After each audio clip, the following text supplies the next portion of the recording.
Well, Vladimir Putin has raised alarm right across the world by placing his nuclear deterrent forces on high alert. Now, Russia already has a significant nuclear warhead inventory and has reportedly taken control of Ukraine's largest nuclear power plant. Intercontinental ballistic missiles in Russia's possession have the capability to reach and destroy major global cities. There is a lot of panic and disinformation circulating at the moment surrounding this threat, though. So what are the real risks? Let's break it down. Tariq Rauf from the Stockholm International Peace Research Institute joins me now for more on this. Lovely to have your company today. Now, Russia has one of the biggest nuclear warhead inventories in the entire world. Its ballistic missiles in Russia's possession have the capability to reach major global cities. What threat do Russia's nuclear weapons pose to Ukraine and the wider world? Well, Russia has somewhere around 1,400 deployed nuclear weapons, which are accountable under the New START Treaty between the United States and the Russian Federation, which was extended for another 5 years in February this year.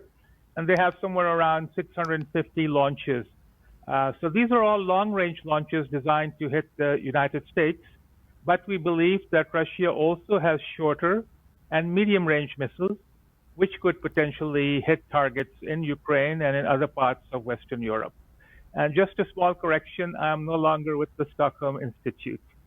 Okay, but you did previously work at the International Atomic Energy Agency. Yes. Now, with this kind of expertise, and you're definitely the right person to speak to about this, is Russia's stockpile likely to change? And I guess what would be the expected procedure for Russia to launch a nuclear weapon now? Is that a real threat here? Well, unfortunately, both the United States and the Russian Federation have more than 1,000 nuclear weapons each on a ready-to-launch posture, as we call it. So there are many land-based intercontinental ballistic missiles, whether they are in silos, in the case of Russia, also mounted on trucks and on trains, which would just require an order from the president, and within minutes they would be launched. Plus, there are ballistic missile submarines under the oceans, which also can launch missiles. And just a few months ago, Russia demonstrated its power by launching 4 submarine-launched intercontinental ballistic missiles in a test. The Americans also do such tests, but they haven't fired 4 of them in one salvo. We know Ukraine relies heavily on nuclear energy. It has those 15 functional reactors situated in 4 power stations, providing about half of the country's electricity as well. We saw part of a nuclear power plant in the training centre off to the side in one centre catch on fire because of Russian shelling there. An escalation, though, doesn't necessarily have to result from a well thought out decision here. Could an explosion or a nuclear fallout happen inadvertently with the result of a moment's miscalculation? Yes, this is the first time that we have active military conflict in a country that has operational nuclear power plants. And unfortunately, as you mentioned, the Zaporizhzhia power plant in Ukraine, which has 6 nuclear reactors, which is the largest nuclear power plant in all of Europe, came under attack a few days ago, and one of its buildings was hit. The major problem with the nuclear power plant is loss of electricity.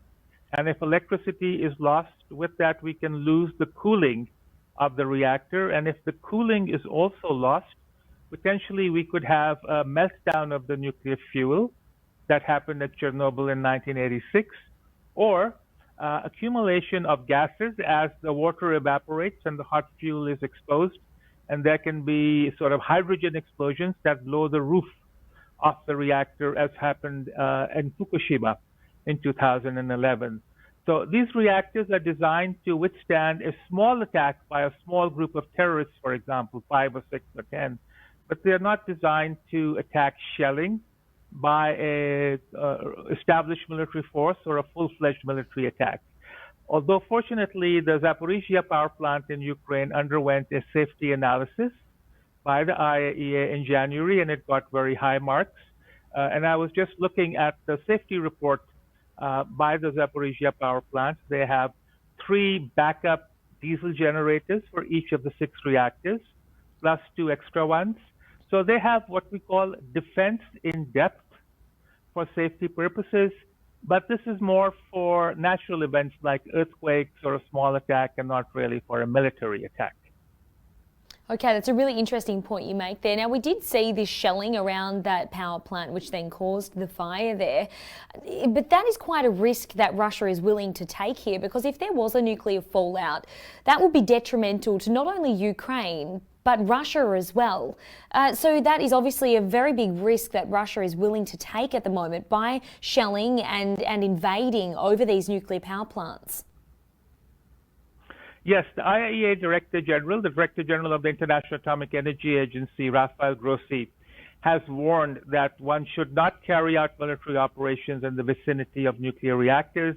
He's highlighted several safety principles that need to be maintained that cannot be maintained if there are active military operations. So one can say that Russian military forces operating in the vicinity of operating nuclear reactors and also carrying out firing and attacks in the vicinity of nuclear power reactors is highly irresponsible and should be condemned, and pressure should be brought to cease these military operations and to remove the military forces from there. Unfortunately, both at the Chernobyl power plant, which is no longer operating, but also at the Zaporozhye power plant, where 2 of the 6 reactors are operating at nearly 100%, Russian military commanders are inside the control rooms, and this is adding to a lot of stress on the Ukrainian operators that have to monitor the safety and the security systems to make sure that the Zaporozhye reactors are running safely and are operating within the safety parameters.